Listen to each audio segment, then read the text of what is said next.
तो hello everyone and welcome back to the channel. दोस्तों आज की इस वीडियो में मैंने आपके लिए top 10 Java OOPs concept interview question बनाया है जो कि मोस्ट इंपॉर्टेंट होता है अगर आप कोई भी टॉप एमएनसी कंपनी जैसे इन्फोसिस, विप्रो, एसेंचर या फिर कैपजेमिनी के लिए अगर आप प्रिपरेशन कर रहे हैं या फिर आप वाइवा के लिए प्रिपरेशन कर रहे हैं तो ये वीडियो काफ़ी ज़्यादा आपके लिए हेल्पफुल होने वाली है। इसमें जो टॉप 10 क्वेश्चन अगर आप पढ़ना चाहते हैं तो अगर आपने ये सारे टॉपिक देख लिए तो आपके पूरे कॉन्सेप्ट कंप्लीट हो जाएंगे और अगर आप और वीडियो कहेंगे तो मैं इस टॉपिक पे बना दूंगा। तो वीडियो काफ़ी ज़्यादा इंटरेस्टिंग होने वाली है। तो दोस्तों अगर अभी तक आपने टेलीग्राम चैनल ज्वाइन नहीं किया तो दोस्तों टेलीग्राम चैनल जरूर ज्वाइन कर लीजिए। काफ़ी ज़्यादा मेंबर वहाँ पे ऐड हो रहे हैं, आपस में इंटरेक्ट करके आप अपनी क्वेरी को रिजॉल्व कर सकते हैं।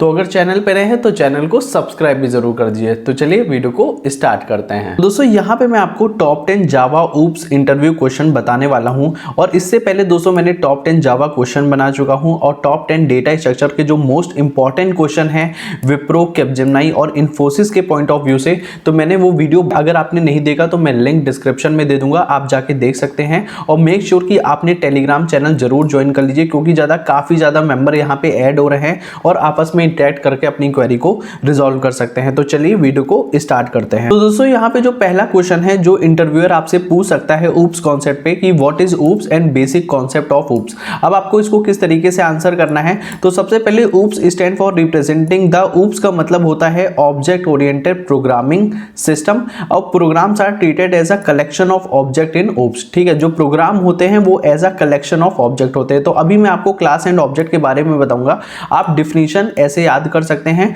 Oops is a programming paradigm या फिर मेथोडोलॉजी कह सकते हैं। अगर प्रोग्रामिंग पैराडाइम का क्या मतलब होता है, is an approach to solve problem using some programming language, तो आप ये भी बता सकते हैं। और जो बेसिक कॉन्सेप्ट है ऊप्स के वो इनहेरिटेंस है, इनकैप्सुलेशन है, पॉलीमॉर्फिज्म है और एब्स्ट्रैक्शन है। तो ये मोस्ट इंपॉर्टेंट क्वेश्चन है, तो आप इनको याद कर लीजिएगा कि जैसे ऊप्स का मतलब होता है ऑब्जेक्ट ओरिएंटेड प्रोग्रामिंग लैंग्वेज और जो प्रोग्राम्स होते हैं वो कलेक्शन ऑफ ऑब्जेक्ट होते हैं। ठीक है, ऊप्स प्रोग्रामिंग पैराडाइम होता है, डिफिनीशन बता दिया। और जो बेसिक कॉन्सेप्ट है ऊप्स के वो इनहेरिटेंस है, इनकैप्सुलेशन है, पॉलीमॉर्फिज्म और एब्स्ट्रैक्शन। ये बहुत सारे क्वेश्चन इंटरव्यू क्वेश्चन हैं, आप प्रिपरेशन कर लीजिए। अब दोस्तों यहाँ पे जो दूसरा क्वेश्चन है कि what is classes and object. देखिए क्लास क्या होता है, class is a collection of object. अभी मैं आपको यहाँ पे समझाऊंगा कि क्लास और ऑब्जेक्ट क्या होता है। जैसे क्लास होता है कलेक्शन ऑफ ऑब्जेक्ट होता है। Class is not a real world entity, it is just a template और ब्लूप्रिंट। ये एक रियल वर्ल्ड एंटिटी नहीं होता और class does not occupy spaces, कोई स्पेस ऑक्युपाई नहीं करता। अब इसको लिखने का तरीका होता है, ये क्लास हो गया और ये क्लास नेम हो गया। ठीक है, आप जैसे ऊप्स में लिखते हैं क्लास हो गया, फिर क्लास नेम में जो पहला लेटर होता है वो कैपिटल होता है, फिर आप क्लास नेम लिखते हैं। अगर ऑब्जेक्ट की बात करें तो ऑब्जेक्ट क्लास का इंस्टेंस होता है। ऑब्जेक्ट एक रियल वर्ल्ड एंटिटी है, ऑब्जेक्ट ऑक्युपाइज इस मेमोरी और ऑब्जेक्ट कंसिस्ट ऑफ जैसे आइडेंटिटी, नेम हो गया, स्टेट, एट्रीब्यूट हो गया और बिहेवियर। अब आपको यहाँ पे क्लास और ऑब्जेक्ट का मतलब समझाता हूँ। जैसे कि class is not a real world entity, मतलब क्लास कोई रियल वर्ल्ड एंटिटी नहीं है। तो जो एनिमल है वो अपने आप में कोई एक रियल वर्ल्ड एंटिटी नहीं है और ये कोई स्पेस ऑक्युपाई नहीं करता। एनिमल कोई स्पेस ऑक्युपाई नहीं करता, बट यहाँ पे जो डॉग है, कैट है, ये सारे स्पेस ऑक्युपाई करते हैं। तो ये क्या हो गए, ये हमारे ऑब्जेक्ट हो गए। तो आई होप ये चीज आपको समझ में आ गई होगी। ये कैट और डॉग ऑब्जेक्ट है, लेकिन जो एनिमल है ये क्लास है। तो क्लास कोई भी जो है स्पेस ऑक्युपाई नहीं करता, लेकिन जो डॉग है और कैट है ये स्पेस ऑक्युपाई करता है। और अगर हम लोग इसकी बात करें, इसमें कुछ आइडेंटिटी नेम, मान लीजिए आपने डॉग ले लिया तो ऑब्जेक्ट क्या क्या हो सकते हैं, डॉग का नेम हो सकता है, उसका कलर, ब्रीड, एज हो सकता है, बिहेवियर में ईट, रन और बार्क, मतलब ईट और रन ये जो मेथड है, ठीक है, ये जो है मेथड है।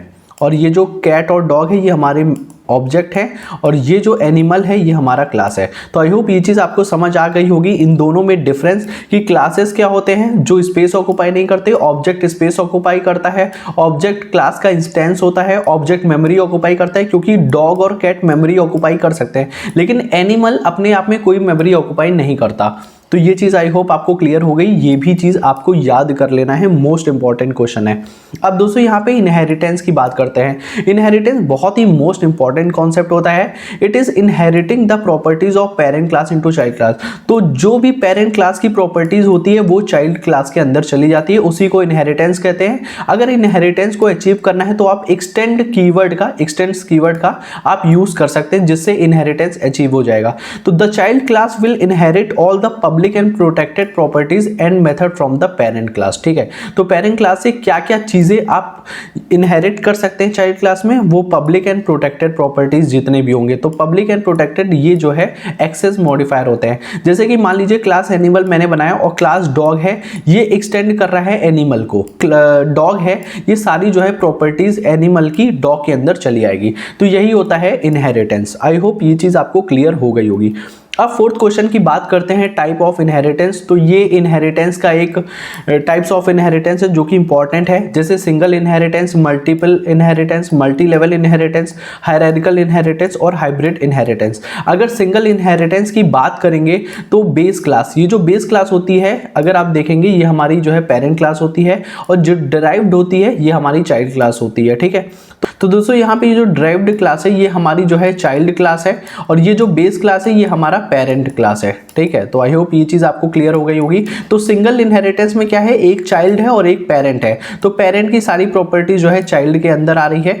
अब यहाँ पे अगर मल्टीपल इनहेरिटेंस की बात करेंगे तो मल्टीपल इनहेरिटेंस के पास क्या है, एक चाइल्ड है और दो पेरेंट क्लास जो है इनहेरिट हो रहा है। तो वैसे ये सपोर्ट नहीं करता है जावा में, क्योंकि दो पेरेंट क्लास अगर इनहेरिट करते हैं चाइल्ड क्लास में तो वो पॉसिबल नहीं होता। तो मल्टीपल इनहेरिटेंस यहाँ पे जावा में यूज नहीं होता। मल्टी लेवल इनहेरिटेंस क्या होता है, जब आप यहाँ पे हमारे पास एक पेरेंट क्लास है, ये चाइल्ड क्लास है और ये चाइल्ड क्लास है। ठीक है, तो सबसे पहले पेरेंट क्लास से चाइल्ड क्लास में आया, फिर ये जो चाइल्ड क्लास है वो दूसरे चाइल्ड क्लास में आया, तो ये हो गया मल्टी लेवल इनहेरिटेंस। और हायरार्किकल इनहेरिटेंस देखेंगे तो हायरार्किकल में जो है दोस्तों यहाँ पे एक हमारे पास पेरेंट है और दो हमारे पास चाइल्ड है। ठीक है, तो जो पेरेंट की प्रॉपर्टीज है वो इसके अंदर भी आ रही है और इसके अंदर भी आ रही है। तो अगर आप हाइब्रिड का इनहेरिटेंस देखेंगे तो दोस्तों यहाँ पे देखेंगे कि फिर वही हो रहा है कि डिराइव्ड भी आ रहा है और यहाँ भी डिराइव्ड आ रहा है तीसरी डिराइव्ड में। तो अगर आप देखेंगे ये भी कुछ मल्टीपल इनहेरिटेंस की तरह बन रहा है जो कि जावा में सपोर्ट बिल्कुल भी नहीं होता। तो हाइब्रिड और अगर आप मल्टीपल देखेंगे तो ये सपोर्ट नहीं करता, बाकी और जितने हैं सब सपोर्ट करते हैं। तो आई होप ये चीज़ आपको क्लियर हो गई होगी। अब दोस्तों यहाँ पे हम लोग पॉलीमॉर्फिज्म की बात करते हैं जो कि इंपॉर्टेंट क्वेश्चन है। तो पॉलीमॉर्फिज्म का मतलब होता है, poly means many, morphism means form हो गया। जैसे एग्जांपल वाटर के 3 डिफरेंट फॉर्म है, सॉलिड, लिक्विड, गैस। अब पॉलीमॉर्फिज्म की ये मैंने डिफिनेशन लिखी है, आपको इसे याद कर लेना है। पॉलीमॉर्फिज्म एक ऑब्जेक्ट ओरिएंटेड प्रोग्रामिंग कॉन्सेप्ट होता है that refer to the ability of a variable function और object to take on multiple forms। ठीक है, डिफरेंट मल्टीपल फॉर्म्स होते हैं। जैसे कि आपने यहाँ पे कोई मेथड नेम लिखा है, उस मेथड के अंदर जो है डिफरेंट फॉर्म का मतलब ये है कि डिफरेंट पैरामीटर। ठीक है, तो ये चीज़ इंपॉर्टेंट है।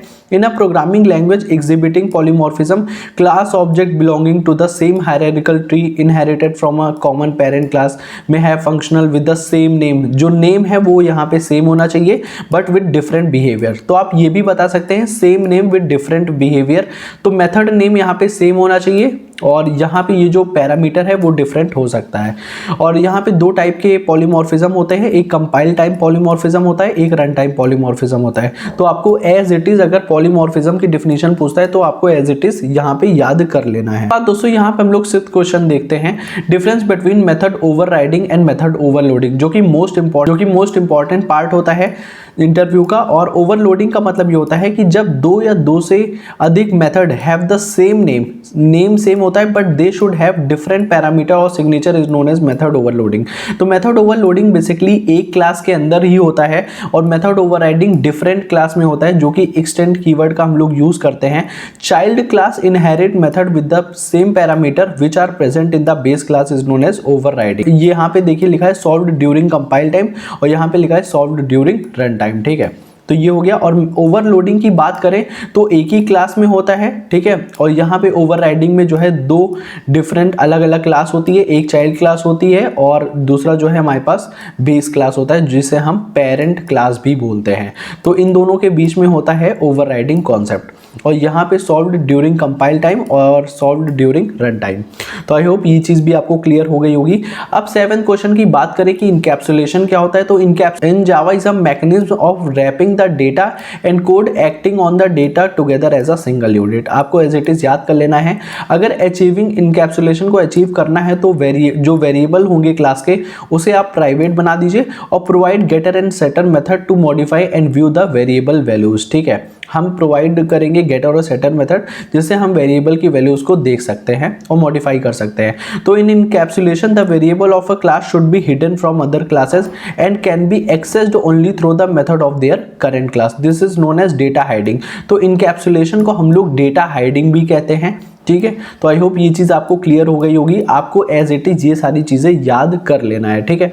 अब यहाँ पे नेक्स्ट कॉन्सेप्ट की तरफ बढ़ते हैं कि व्हाट इज एब्स्ट्रैक्शन, क्या होता है। तो abstraction is hiding the internal details and show only the functionality to the user, ये इसका डेफिनेशन है। जैसे कार में क्या होता है, जैसे स्टीयरिंग गियर हो गया, एक्सेलरेटर हो गया, are shown to the driver because they are necessary for driving, but the driver need not to know the internal functionality of engine. जैसे कि आप जो ड्राइवर होता है उसके पास जो है गियर होता है और एक्सेलरेटर होता है जहाँ पे वो यूज़ करता है, बट वो नहीं जानना चाहता कि इंजन के अंदर क्या फंक्शनैलिटी चल रही है, तो उसे तो सिर्फ अपने जो है इंटरनल डिटेल से मतलब है, लेकिन उसकी फंक्शनैलिटी से मतलब नहीं है। इसी वजह से इसे हम लोग एब्स्ट्रैक्शन कहते हैं। और एब्स्ट्रैक्शन को अचीव करना है तो एब्स्ट्रैक्ट क्लास के थ्रू आप अचीव कर सकते हैं और इंटरफेस क्लास के थ्रू अचीव कर सकते हैं, लेकिन इंटरफेस से आप 100% एब्स्ट्रैक्शन अचीव किया जा सकता है। और एब्स्ट्रैक्ट मेथड क्या होता है, अब मेथड विदाउट बॉडी, बिना बॉडी के जो है जो मेथड होगा उसे हम लोग एब्स्ट्रैक्ट मेथड कहेंगे। और if a class has abstract method it should be declared abstract as well, ठीक है। अगर क्लास के अंदर जो है, मान लीजिए ये कोई क्लास है और इसके अंदर कोई एब्स्ट्रैक्ट मेथड है, तो ये जो क्लास होगी ये भी एब्स्ट्रैक्ट लिखा जाएगा, अदरवाइज आपको एरर देखने को मिल सकता है। अब दोस्तों यहाँ पे जो 9th क्वेश्चन है, what are the access modifier. देखिए एक्सेस मॉडिफायर भी बहुत इंपॉर्टेंट क्वेश्चन होता है। तो एक्सेस मॉडिफायर क्या होता है, are the keyword in object oriented language, it helps to set the accessibility of classes, method and other member. अब यहाँ पे मॉडिफायर देख सकते हैं, पब्लिक, प्रोटेक्टेड, नो मॉडिफायर मतलब डिफॉल्ट मॉडिफायर, और यहाँ पे प्राइवेट हो गया।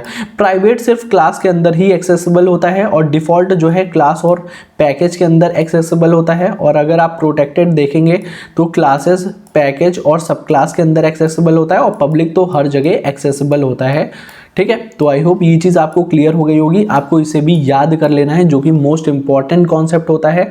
उसके बाद दोस्तों यहाँ पे एब्स्ट्रैक्ट और इंटरफेस, ये बहुत ही ज़्यादा मोस्ट इंपॉर्टेंट कॉन्सेप्ट होता है जो कि इंटरव्यूअर ज़रूर पूछते हैं। तो एब्स्ट्रैक्ट क्या होता है, class can contain non final variable, ठीक है, नॉन फाइनल वेरिएबल कंटेन करते हैं एब्स्ट्रैक्ट क्लास। और इंटरफेस में जो है public, static and final variable आपको देखने को मिलता है। तो ये पहला पॉइंट है। अगर दूसरा पॉइंट देखेंगे कि जो मेथड और वेरिएबल होते हैं एब्स्ट्रैक्ट में, can have any access modifier, कुछ भी हो सकता है, पब्लिक, प्राइवेट, प्रोटेक्टेड, डिफॉल्ट, लेकिन जो मेथड और वेरिएबल आर ऑलवेज पब्लिक, ये किस में है, इंटरफेस में, ठीक है। इंटरफेस में जो है पब्लिक होना चाहिए। और दोस्तों यहाँ पे जो थर्ड है, Java abstract class should be extended using, जैसे कि अभी मैंने आपको बताया एक्सटेंड कीवर्ड इनहेरिटेंस में, तो एब्स्ट्रैक्ट में जो है एक्सटेंड कीवर्ड यूज होता है, और जब इंटरफेस में हम लोग इंप्लीमेंट कीवर्ड का यूज करते हैं। तो ये थर्ड डिफरेंस है।